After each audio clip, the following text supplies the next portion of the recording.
जो होना है वो होकर रहेगा, चाहे कोई कहीं भी भाग जाए। इस पर एक कहानी है। एक राजा ने सपना देखा। रात को सपन में उसे मृत्यु दिखाई दी। वह डर गया। उन्होंने पूछा, क्या बात है, तुम मुझे इतना भयभीत क्यों कर रहे हो? मौत ने कहा, मैं तुम्हें यह बताने आई हूँ कि कल सूर्यास्त तक मैं आ रही हूँ, इसलिए तैयार हो जाओ। यह सिर्फ करुणा के कारण है, ताकि आप तैयारी कर सके। राजा को बड़ा सदमा लगा। उसकी नींद टूट गई।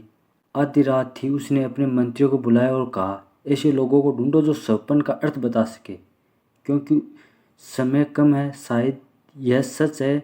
फिर दुभाषित आए, लेकिन जैसे ही दुभाषिया हमेशा ये रहे हैं, वे महान विद्वान थे। वे बहुत सी बड़ी बड़ी पुस्तकें ले आए और वे चर्चा करने लगे, विवाद करने लगे। विवाद करते करते सूर्योदय होने लगा और भोर हो गई। और एक बूढ़ा आदमी जो राजा का बहुत भरोसेमंद सेवक था, वह राजा के पास आया और उसने उसके कान में कहा, मूर्ख मत बनो। ये लोग सदैव झगड़ते रहेंगे और कभी किसी नतीजे पर नहीं पहुंचेंगे। अब हर कोई यह कोशिश कर रहा था कि उसकी व्याख्या सही थी और राजा पहले से ही कहीं अधिक भ्रमित था। तो उसने बूढ़े आदमी से पूछा, तो फिर मुझे क्या करना चाहिए? उन्होंने कहा, उन्हें अपनी चर्चा जारी रखने दीजिए।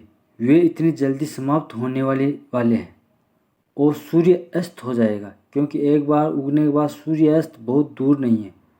बल्कि मेरी सलाह मानो और भाग जाओ। कम से कम इस महल से तो भाग जाओ, कहीं और रहो। शाम तक जहाँ तक हो सके कहीं दूर पहुँच जाओ। तर्क सही लगा। राजा के पास बहुत तेज घोड़ा था, जो दुनिया में सबसे तेज था। वह दौड़ा, वह भाग निकला, वह सैकड़ों मील पार गया। जब वह एक निश्चित शहर में पहुंचा तो सूरज डूबने वाला था। वह बहुत खुश है। उसने अपने घोड़े को थपथपाया और कहा, तुमने अच्छा किया, हम बहुत दूर आ गए हैं। और जब वह अपने घोड़े को थपथपा रहा था तो अचानक उसे महसूस हुआ कि कोई उसके पीछे खड़ा है। उसने पीछे मुड़कर देखा। वही मृत्यु की छाया। और मौत हंसने लगी। और राजा ने कहा, क्या बात है, तुम हंस क्यों रहे हो?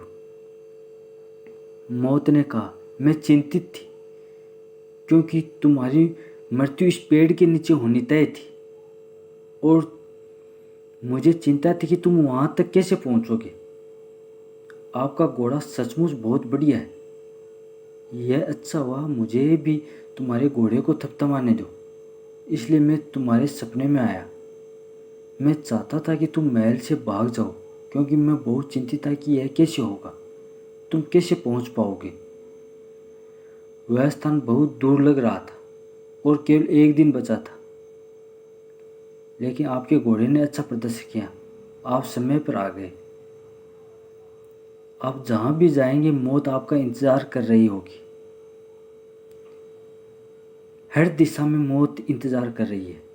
हर जगह मौत इंतजार कर रही है, तो उसे टाला नहीं जा सकता। तब मन उससे बचने की कोई उपाय की कल्पना करने लगता है।